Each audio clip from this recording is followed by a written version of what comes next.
अस्सलामुअलैकुम दोस्तों, ये मैं हूँ डॉक्टर अनीस इलाहाबाद से।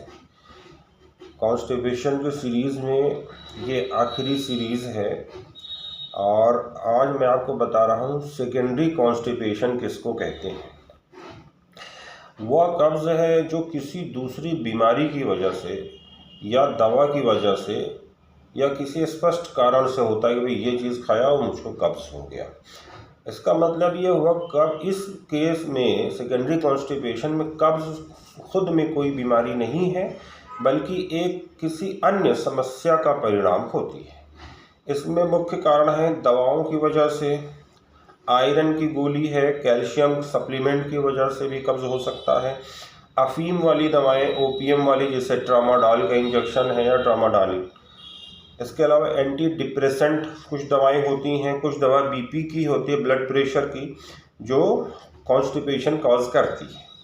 हार्मोन्स और मेटाबॉलिक डिसऑर्डर की वजह से भी हो सकता है, मसलन हाइपोथायराइडिज्म हो गया, मधुमेह हो गया, रक्त में कैल्शियम का बढ़ जाना, हाइपर कैल्सीमिया की वजह से भी कब्ज़ हो सकता है, या पोटेशियम का कम हो जाना, हाइपोकैलेमिया, इसकी वजह से भी कॉन्स्टिपेशन हो सकता है, या पार्किंसन डिजीज़ है, या स्ट्रोक हो गया है, या रीढ़ की हड्डी में कहीं चोट लग गई है,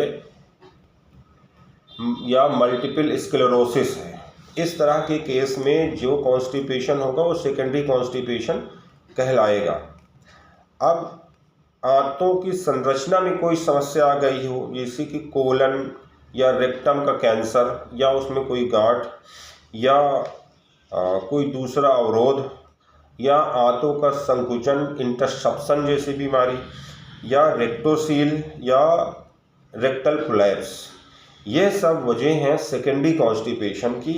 इसमें संभावित इलाज जो है मेडिसिनल ना हो के इन सब चीज़ों को हटाया जाए। अगर आयरन खा रहे हैं उसके वजह से कॉन्स्टिपेशन है तो आयरन की गोली हटाइए, ज़्यादा कैल्शियम खा लिया है कॉन्स्टिपेशन हो गया तो कैल्शियम की गोली हटाएं, और पोटेशियम की कमी है तो उसको पूरा करें।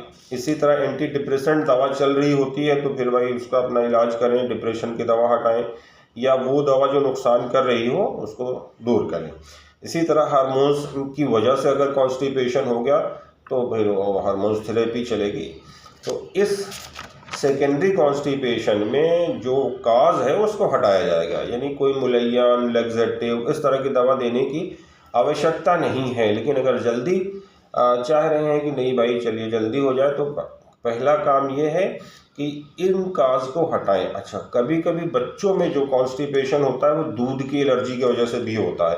अगर आप बच्चों को दूध पिला रहे हैं तो चाहे जितना लैक्टोलोज पिलाएं, जो भी पिलाएं, जब तक दवा पिलाएंगे और कब्ज़ दूर हो जाएगा। लेकिन क्योंकि दूध कंटिन्यू है तो फिर उसको उस बच्चा जो है उसको लेटरिन नहीं होगी, बहुत काखेगा, बड़ी तकलीफ रहेगा, पेट पकड़ के और चारपाई से लटक के या पलंग से लटक के वो बैठा खड़ा रहता है, या और उसको उतार के देखा जाए तो उसके पैजामे में थोड़ा सा लेटरिन चड्डी में लगी रहती है।